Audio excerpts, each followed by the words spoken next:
Hello everyone! Welcome to Native Man Math Tutorial wherein you can find free mathematics Tagalog tutorial. The content of this video lesson is grade 10 mathematics under term 1, week 6 of the revised K-10 curriculum. For today's video lesson, we are going to discuss solving quadratic inequality in two variables. But before we discuss this lesson, if you are not yet subscribed to this channel, please subscribe for more video lesson. So what are you waiting for? Let's begin. The learning competencies of these lessons are solving quadratic inequalities in two variables and determine the region of solutions of a linear or quadratic inequality in two variables. Again, this is under term 1, week 6 of the revised K-10 curriculum. And for the objectives, at the end of the session, you will be able to number 1, define quadratic inequality in two variables. Number 2, differentiate quadratic inequality in two variables from other inequalities. Number 3, illustrate quadratic inequalities in two variables on a Cartesian plane. Number 4, determine the steps in solving quadratic inequality in two variables. And number 5, solve quadratic inequalities in two variables by graphing. To start the discussion, let us define what is quadratic inequality in two variables. It is an inequality involving two variables in which the highest degree of the variables is 2. It compares a quadratic expression using the symbols is less than, is greater than, is less than or equal to, or is greater than or equal to. It describes a region of the Cartesian plane with the parabola as boundary. A parabola is a U-shaped curve that is drawn for quadratic equations and quadratic inequalities.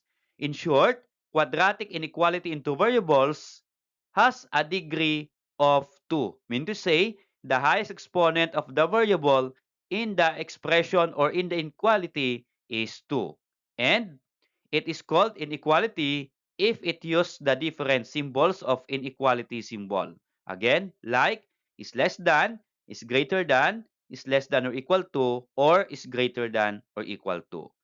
And the graph of quadratic inequality in two variables in Cartesian coordinate plane is a parabola or a U-shaped curve.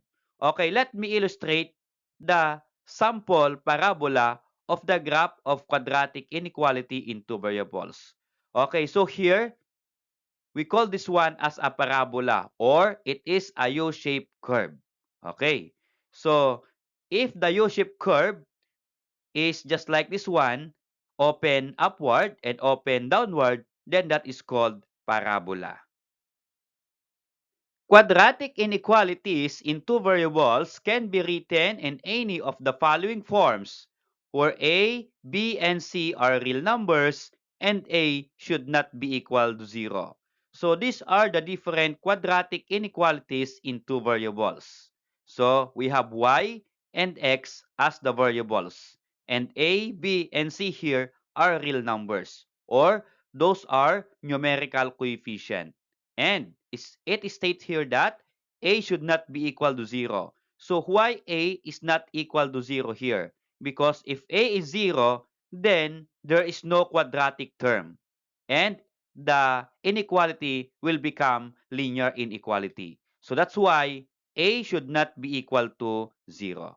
Okay, so here are the examples of quadratic inequalities in two variables. Okay, again, the variables are y and x, and we have the symbols or inequality symbols is less than, is greater than or equal to, and is less than or equal to. Okay, so these are complete quadratic inequalities in two variables. Okay, it can be uh, b and c are not here. Okay, so a should not be equal to 0. Okay, so here, let me illustrate the parabola of the quadratic inequalities in two variables. So here in the parabola, if a is negative or if a is positive, is there a difference of a is positive and a is negative? Yes. So here in our parabola, if A is negative, just like y is greater than or equal to negative 3x squared plus 2x minus 3, A here is negative 3, okay? So A is the numerical coefficient of x squared. I'm going to encircle A is negative 3. Okay? If that could be the case, then the parabola of this inequality is open downward. Okay? How about if A is positive, just like this one? Y is greater than or equal to 3x squared plus 2x minus 3. So A here is positive 3. I'm going to encircle it. A is positive 3. If A is positive 3, then the parabola open upward. So it's very easy to determine the parabola of quadratic inequalities in two variables. All you have to do is look at the sign of the value of A. Okay? Another term that we need to know about quadratic inequality in two variables is the vertex. Vertex is the turning point of the parabola. It represents the minimum if A is greater than 0 or maximum if A is less than 0 value. Vertex is usually denoted by HK, wherein the formula for H is equal to negative b over 2a and k is equal to 4ac minus b squared divided by 4a. So here, the vertex of a quadratic inequality in two variables is a point, and that point represent HK. And to solve for H, we use this formula, and to solve for K, we solve this formula. Later, I'm going to present how to use this formula in finding the vertex of a quadratic inequality in two variables. Let me illustrate to you the vertex of quadratic inequality in two variables in the Cartesian coordinate plane. So here, these are the parabolas. Okay? Again, it open downward or it open outwards. Upwards rather. Okay. So here, we have the so-called vertex. Okay?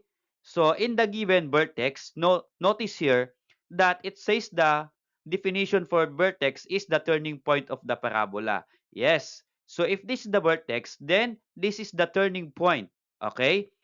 Okay, if you're going to go there and then turning point and then go back here. Okay? So that's why this is called the turning point. And another term that we need to know about this vertex is that the so-called maximum point. If the parabola open downward, then the vertex is called the maximum point.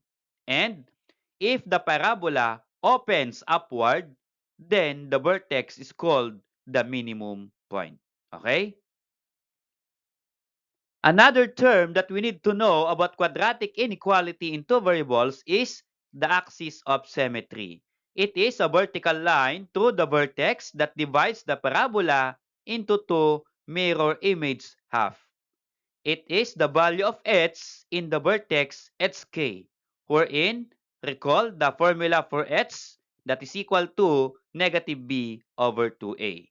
Okay, let me illustrate to you in the Cartesian plane. So, let us say this is the parabola of the quadratic inequality in two variables. Again, we have the vertex, and the vertex is the maximum point or the minimum point. If you're going to draw a line or vertical line through the vertex, just like this one, then that is called the axis of symmetry. Meaning to say, this vertical line or axis of symmetry divides this parabola into two equal parts. And also, if the parabola is open upward, we can draw a vertical line. And this vertical line is called the axis of symmetry. Another term that we need to know is the boundary curve. What is this boundary curve? It is the boundary between the solution set and not solutions of quadratic inequality in two variables. Okay, let me illustrate to you the two kinds of boundary curve. Okay? So here, using the four inequalities, I'm going to divide it into two. Okay? First part is greater than or equal to and is less than or equal to. And the other part is less than, and is greater than. So using this inequality symbol, there is a difference on their graph. Okay, let me illustrate you on the Cartesian plane. If the quadratic inequality in two variables use this symbol is greater than or equal to, or is less than or equal to, then the boundary curve is this one. Okay? And how about if the inequality used is less than or is greater than, then we use this boundary curve. So what does this boundary curve means, or what do you call these boundary curves? Okay? This one is called the solid curve. Again, for the solid curve, it uses the inequality is greater than or equal to, and is less than or equal to.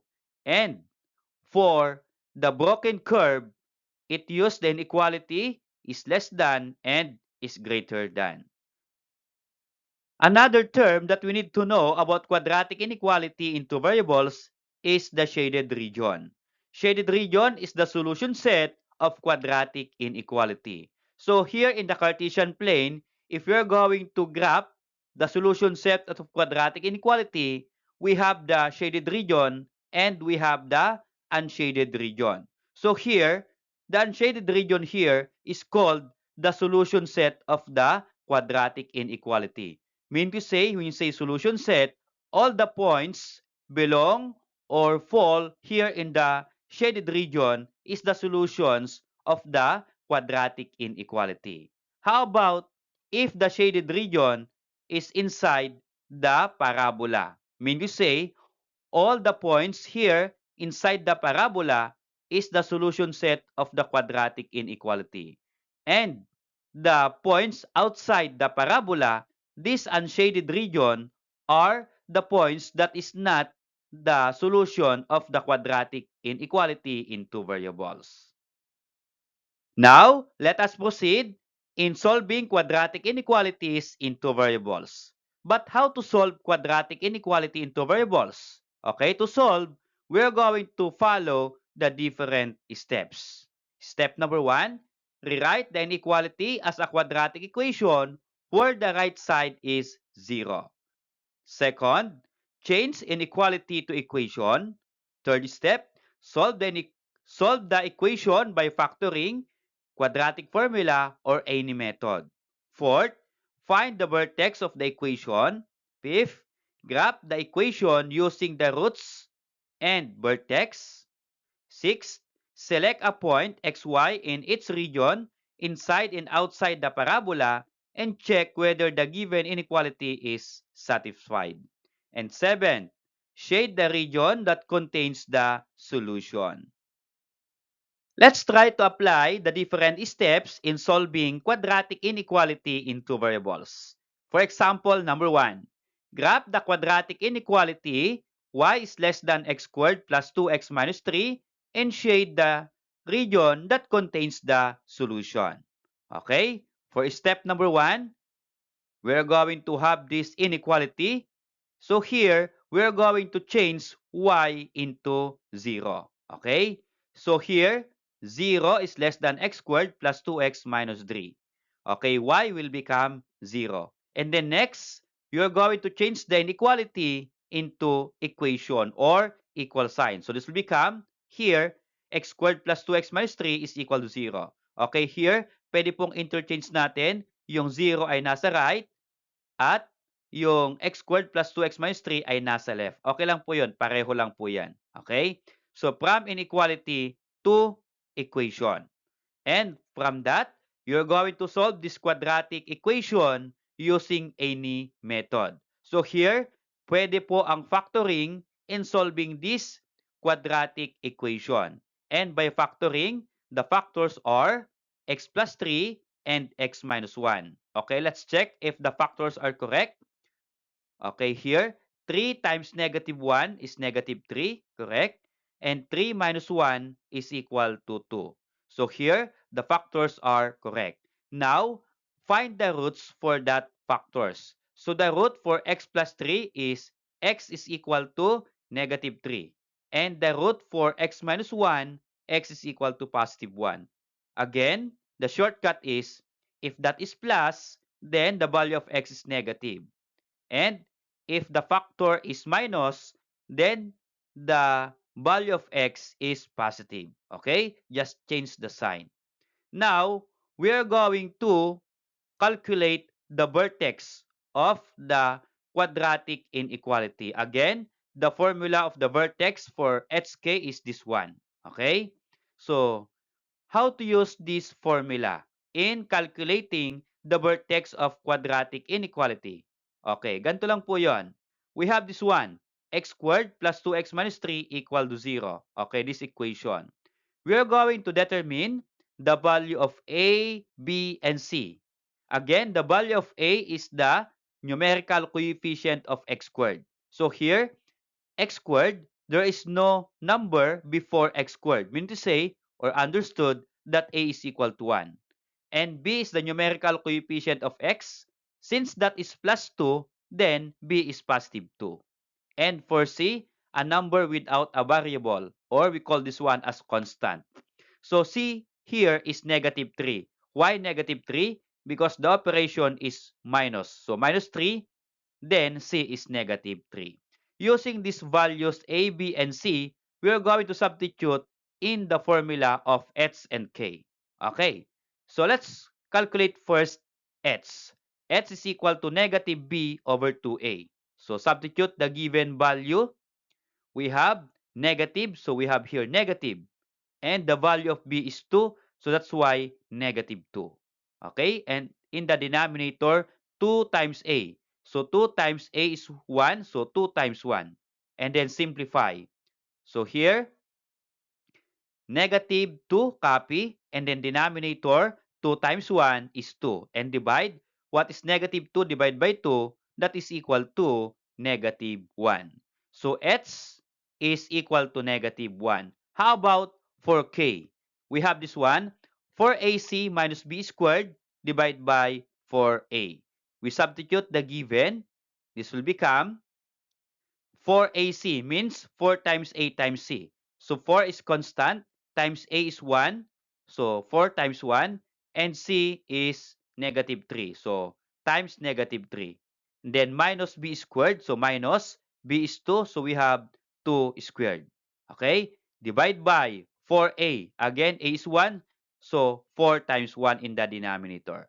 Then we are going to simplify. So to simplify, we can multiply this one. 4 times 1 times negative 3. Iyan po yung 4 times a times c. Okay? So 4 times 1 is 4. 4 times negative 3 is negative 12. And then copy minus 2 squared is equal to 4. Divide by denominator, 4 times 1 is 4. Okay? Here, we are going to subtract the numerator. What is negative 12 minus 4? That is negative 16. Okay? And then copy the denominator 4. What is negative 16 divided by 4? That is equal to negative 4. Okay, we have now the value of hk. Okay, we are going to put it here. Hk, or the vertex, is negative 1 for h and k is negative 4. Okay, that's the vertex of the parabola. And we are going to write it here. X is equal to negative 3 and x is equal to positive 1, wherein we can use these values to graph the inequality y is less than x squared plus 2x minus 3. Now, after calculating the vertex and the roots of the quadratic inequality into variables, then we're going to proceed in graphing. Okay, this is the Cartesian plane. Now, how to start graphing the quadratic inequality? So using these values, first, we are going to plot or graph the two roots. We have negative 3 and positive 1. So yung negative 3 and positive 1, we're going to graph that on the x-axis. Okay, this one. So, negative 3 and 1. So, we have negative 3 and positive 1. Okay. Now, next, we are going to plot the vertex. Negative 1, negative 4. So, where is negative 1, negative 4? Negative 1 and then negative 4 here. So, this is the vertex, negative 1, -4. Next, after plotting the roots on the x-axis and then the vertex, we are going to connect the 3 points using parabola. Okay, so here in our parabola, we use the dotted or a broken curve. Why broken curve? Because the inequality used here is less than. Okay? That's why broken curve. Then next, after that, we're going to decide which one is the shaded region. Is it inside the parabola or outside the parabola? Now, how to determine if the shaded is inside or outside? We're going to choose 1 point inside and 1 point from outside. So inside, ang gagamitin ko dito ay point of origin. So here, point of origin is inside the parabola. Okay? And I'm going to choose 1 point outside the parabola. And I'm going to choose this one. We have this point 2, 2. Is it correct? The coordinates of this point is 2, 2. Okay, we are going to write it here. Okay, for inside, we have origin 0, 0. And for outside, we use this point 2, 2. Again, in choosing points or point, then it's up to you where. Okay? So, pwede pong kahit saang point po dito sa outside. Pwede pong kahit saang point dito sa inside. Okay? Pero, if you're going to choose, ang piliin nyo ay yung mas madaling number na i-check natin. Okay. So, here for inside, we are going to check that using the original inequality here. Y is less than x squared plus 2x minus 3. Then we are going to substitute the coordinates or the ordered pair. Again, the first value is x and the second value is y. Okay, substitute here. Y 0 is less than x 0 squared plus 2 times x 0 minus 3. After substituting the value of x and y, then we are going to simplify. Okay, so simplify. We copy this 0. And then 0 squared is 0 plus 2 times 0 is 0. So here, minus 3. So 0 plus 0 minus 3 is equal to -3 if you are going to simplify this one. Okay, we are going to decide, is 0 less than -3? No. That is false. Okay? So 0 is greater than -3. How about outside? 2, 2. We're going to substitute in the original inequality. We have x is 2 here and y is 2. So y is 2 is less than x squared. X is 2, so 2 squared plus 2x. X is 2, so 2 times 2, then copy minus 3. Okay, simplify. This will become 2 is less than 2 squared is 4 plus 2 times 2 is 4, then copy again minus 3. And then we're going to simplify the right side. This will become 5. Is it correct? 5? Let's try. 4 plus 4 is 8. 8 minus 3 is equal to 5. Now, is 2 less than 5? Yung 2 ba ay mas mababa sa 5? Yes, that's correct. So therefore, our answer is true. Here in our checking, inside is false and outside is true. Meaning to say, outside the parabola is the shaded region. So all the points in the shaded region are the solutions of the quadratic inequality. Okay, so let's answer here. Therefore, all the points in the shaded region are the solutions of y is less than x squared plus 2x minus 3. Okay, for example number 2, graph the inequality y is greater than or equal to x squared minus 6x plus 5 and shade the region that contains the solution. Again, to solve this inequality, then we need to follow the steps. Step number 1, okay, we are going to write the inequality. And next step number 2, you write 0 for y. So let's become y is greater than. Okay? The next step, we are going to change from inequality to equation. So we change the symbol of inequality into equal sign. Okay? And I'm going to interchange the left and right of the equation. So here, yung 0 ay nasa right, and then x squared minus 6x plus 5, okay, this one ay nasa left. So okay lang po yan. From inequality to equation. Okay, here, in our equation, there are many ways to solve quadratic equation. So here, applicable po ang factoring, then we can use factoring. And the factors of this trinomial are x minus 5 and x minus 1. Okay, that is equal to 0. So check if that is correct. Negative 5 times negative 1 is positive 5. And negative 5 plus negative 1 is negative 6. And that is correct. Okay?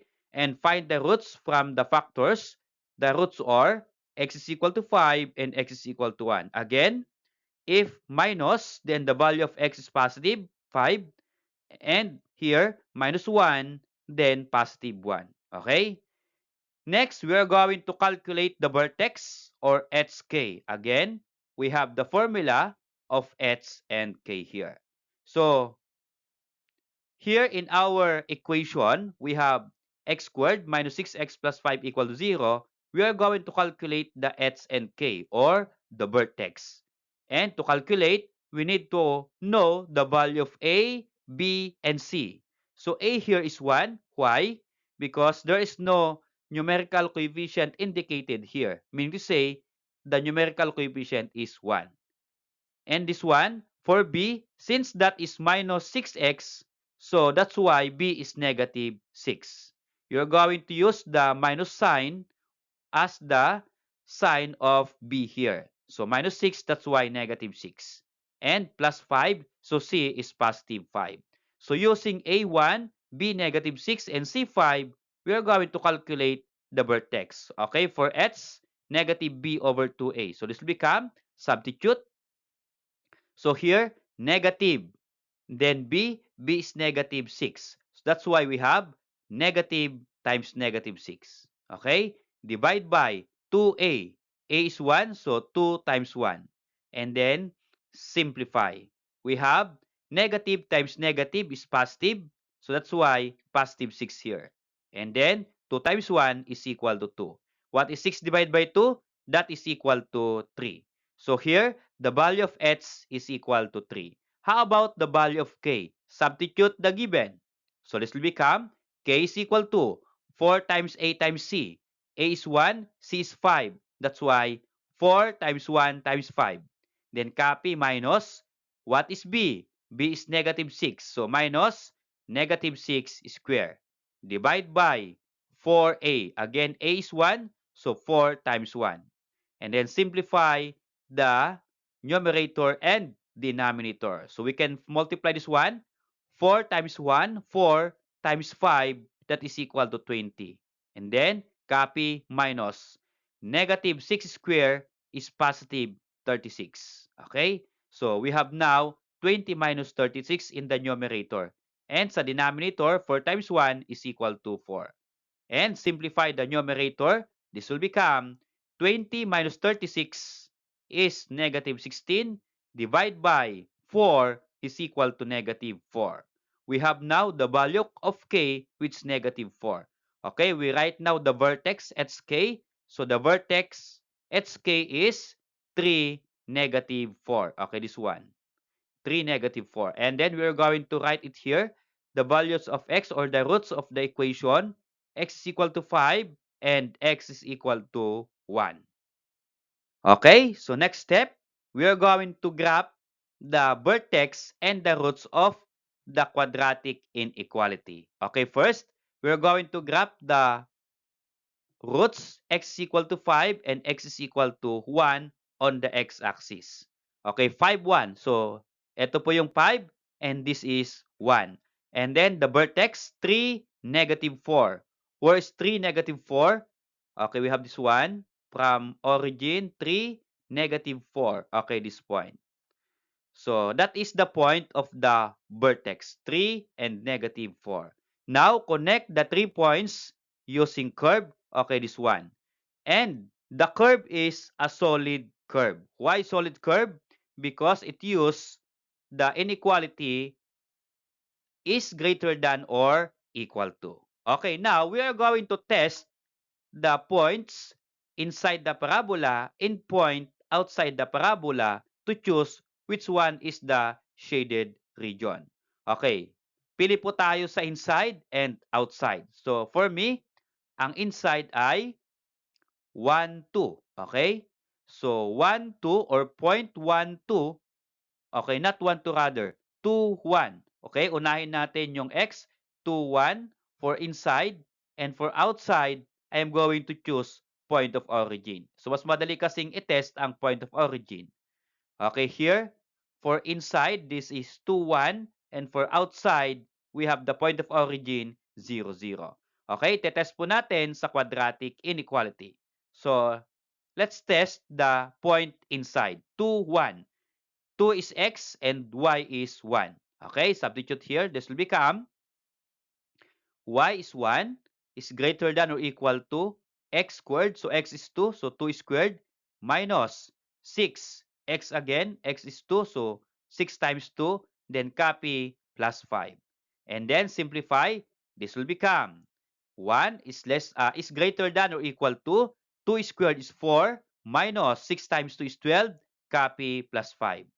And then simplify the right side. This will become 1 is greater than or equal to 4 minus 12 is negative 8. And negative 8 plus 5 is negative 3. Now, we have this inequality. Is 1 greater than or equal to negative 3? Yes, that's true. So, mas malaki po yung 1 kaysa negative 3. So, true. How about outside? We are going to substitute 0, 0 in the given inequality. So y is 0, x 0, we have x 0 here. And then simplify. So this will become 0 is greater than or equal to 0 squared is 0 minus 6 times 0 is 0 and then plus 5.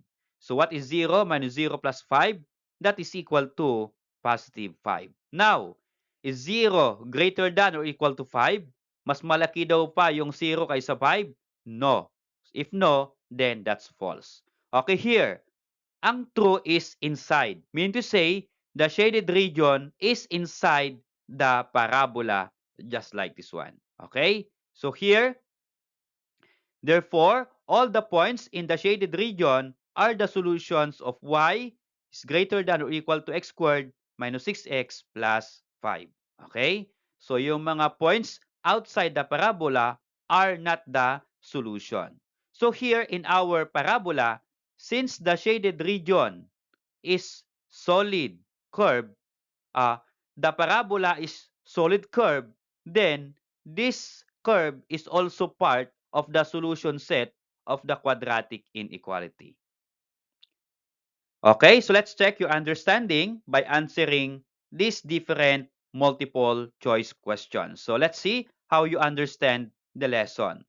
For question number 1, which of the following is the graph of quadratic inequality in two variables with the inequality symbol is greater than and is less than? Is it A, solid curve, B, solid point, C, broken curve, and D, broken hearted? Okay, so what's your answer? I will give you 3 seconds to think. Okay, the answer for number 1 is letter C, broken curve. How about number 2? Which of the following is a quadratic inequality in two variables? We have A, B, C, and D. Choose one. 3 seconds. The correct answer is letter A. How about number 3? Which of the following symbols does not belong to the group? We have A, B, C, and D. Okay, so alin daw po dito ang not belong to the group?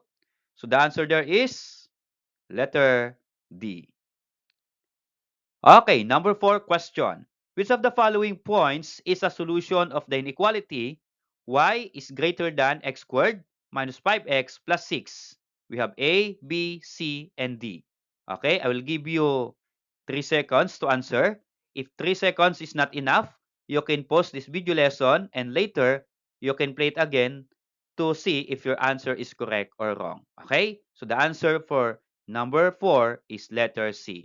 Letter C is the solution of the given inequality. How about number 5? What is the opening of the parabola y is greater than x squared minus 5x plus 6? A. Upward, downward, to the left, or to the right? Okay, I will give you 3 seconds to answer. The correct answer is letter A, open upward. So why open upward? Because A here is positive. For number 6 question, what is the vertex of the parabola y is greater than x squared plus 2x plus 1? We have A, B, C, or D.